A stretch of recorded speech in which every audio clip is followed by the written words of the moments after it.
So, hi mga ka-shoutout. At nandito na po ako sa kusina. At pag ako'y nasa kusina, alam niyo na, magluluto po ulit tayo. At ngayon po ay first time ko pong gagawa ng chicharon. Try po natin. At ako po'y nakabili nung isang araw ng balat ng karning baboy. So, ayan po.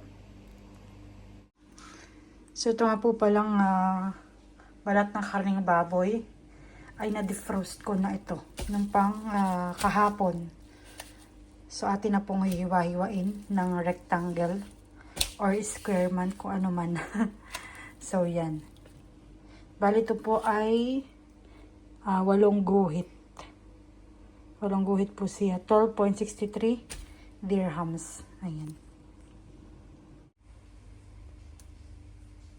So, ito po ang ating balat. Oh. Medyo madami-dami po pala ito.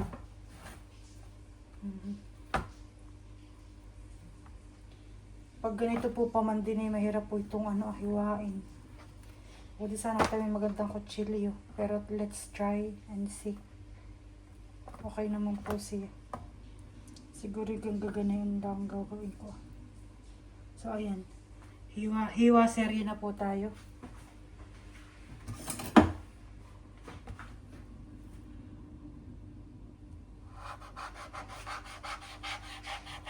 Dapat pala dito gunting. Try po natin ang gunting. Kanino kaya ito? Pahiram niya.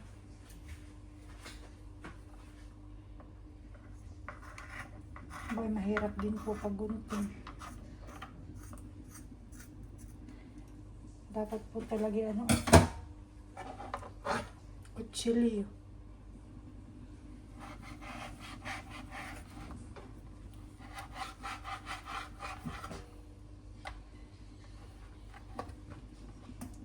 Ating pong tatatlon lang ito. Ito naman po kumbaga liliit pa ito. Kaya gano'n siya kalalaki gagawin natin. Didiretso ko na po siya dun sa kawali ko paglulutuan.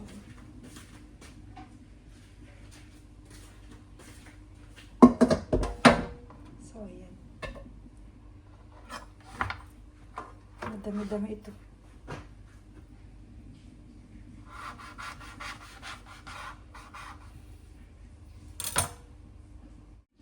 Ayan po, may nakita po akong itak. Ay, itak pati. Para po siyang kutsilyo. Kutsilyo po siya. Ay, medyo okay po siya pang hiwa. Ayan, di ba? Magandang gamitin. Tigas-tigas kaysa dun sa aking gawa.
So, at yung una pong balat, ganun siya kadami. At next na po natin yung next na balat.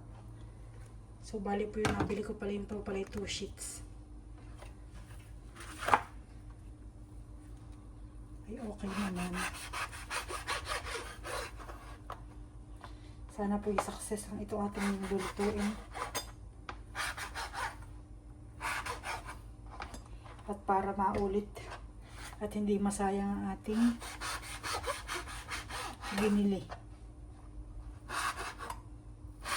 na pera. Sana'y success.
Ang ilalagay ko lang po dito sa ating recipe ay asin. Ayan. Tsaka po betchin. Yun lang. Wala nang iba.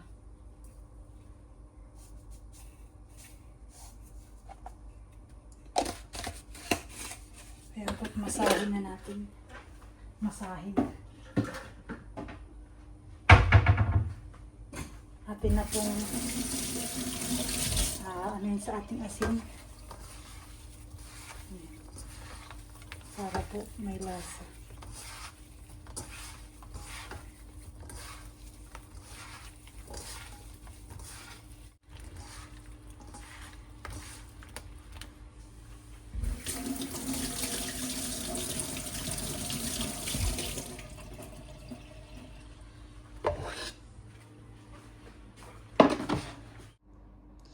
Isinalang na natin ang ating balat na karning baboy. At lagyan po natin ito ng mantika.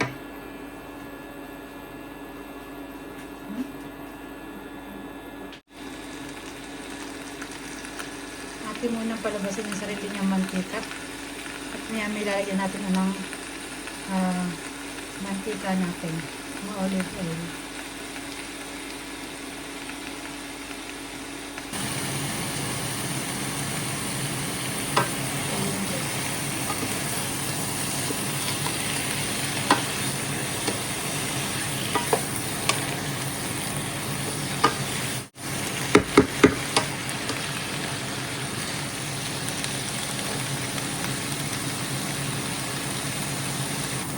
So, ayan, at pag nawala na yung medyo tubig-tubig po, gawa na pag meron tubig pa ito, at ilagyan ng mantika, masisilang-sikan. At pag ganito na, lagyan na natin ng mantika.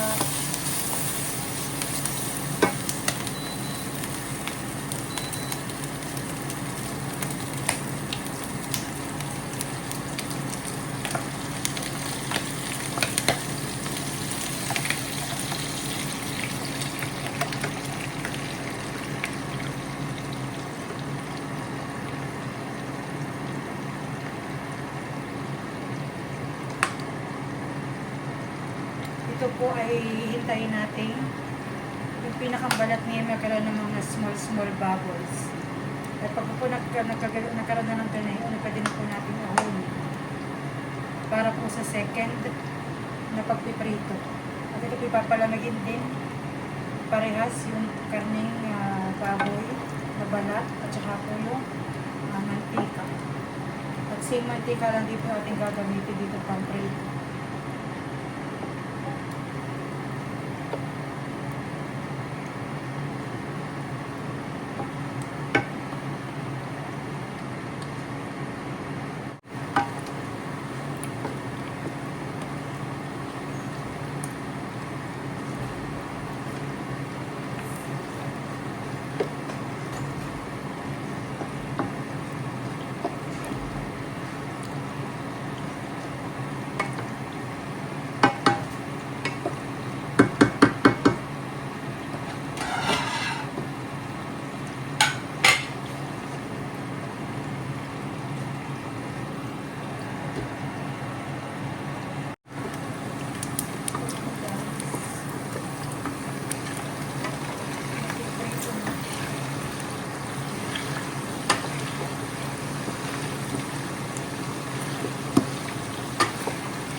pa natin at baka tayong masabugan sa face. So ayan guys, kung makita po ninyo meron ng pagbabago. Medyo didikit-dikit na siya. Tapos yung balat na hindi na ganun kaputi. At turn into golden brown na po siya. So, wala po ano. Didikit-dikit na po. So it means malapit na siyang maluto. So ayan guys, at na-achieve na natin yung ating gustong texture ng chicharon. Yung medyo meron po siyang bubbles sa ibabaw ng kanyang balat. At atin na po itong i-set aside at ating pong palamigin. At magta-try po tayo mamaya. Ito na po ang ating balat ng kaming baboy. So bali ito po ay na po sobrang dami. Hindi ka konti na. Ayan. So nga po pinapatuloy dito. Patry po tayo mamaya. Papalamigin ko lang din po muna ito. At after 1 to 2 hours na po ang nakakalipas, mag-try na po tayo mag-fry ng ating chicharon. At gamitan na po natin yung ating kanina mantika. Ayan. Malamig na din po. Sobrang lamig na. So, lagyan natin.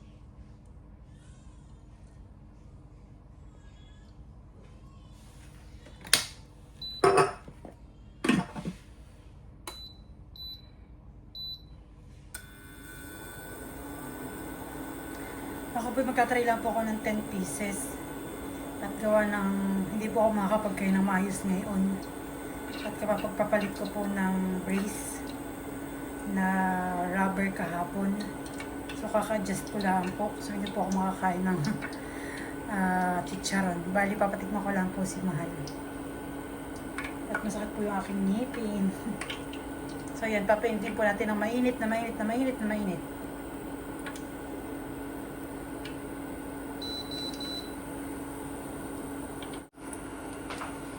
Yan, maganda po isa ko ang chicharon ay medyo nag-uusok-usok na po. Yung tipong pong masusunog ng bahay. Charot. So ayan guys, ganito po yung tamang-tama. Nag-iinusok-usok na ang ating mantika. Tayo po yung magsasaklang lang ng mga 10 pieces. Para lang po kay Makoy. Para kay Makoy. Abay ako yung ang ngipin ko.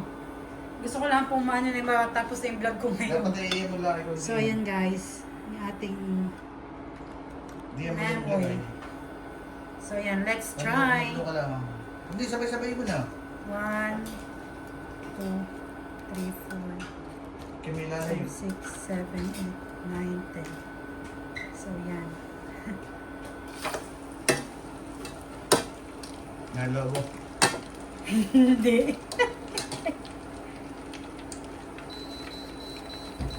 Masyadong malakas. Tamang dapat natin ito yung ganyan.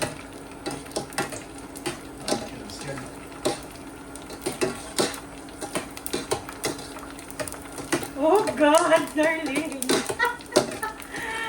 I'm so proud of myself. Guys, I'm so proud of myself. Tingnan niya po ninyo. Oh my God, darling! Ang ganda niya. Dating tama lang. At baka naman pwede kumait na. Mahal! Look! Yeah. So yung po, okay natin itong ahonin. Patay mo.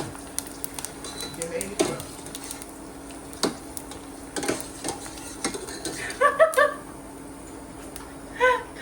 Perfect. Oh my God. First time going. I'm so proud of myself. Using YouTube. Yeah. So yun guys, chicharon na siya. So ayan, before and after. Oh my God.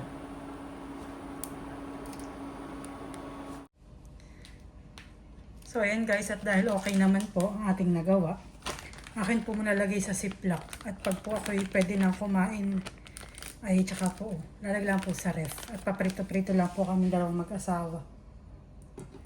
So yan guys, I'm so I'm so happy talaga. That okay po yung gawa ko. So, ilagay na natin sa ziplock. At pag gusto lang natin magprito, di ko ka lang po sa ref.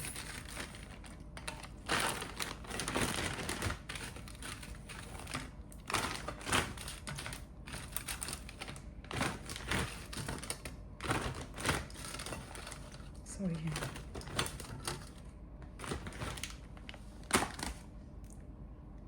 Mamaya taste test natin yung ating gawa. Taste test po natin mamaya. Yung crunchiness and everything. So, ayan guys. At ito na po yung ating balat ng karneng baboy na nagawa natin yung pork chicharon. Atin na po muna lalagay sa ref. Ayan. So, ayan guys. Takbo ngayon kumakain ng chicharon. Ayan. Ito po yung gawa ko.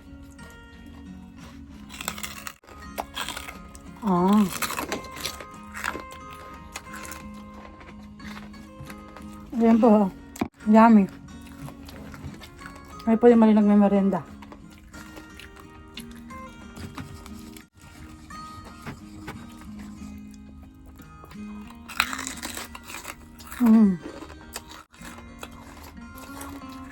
Labas pa yung luto ko. Ayos. With sawsawang suka na maanghang.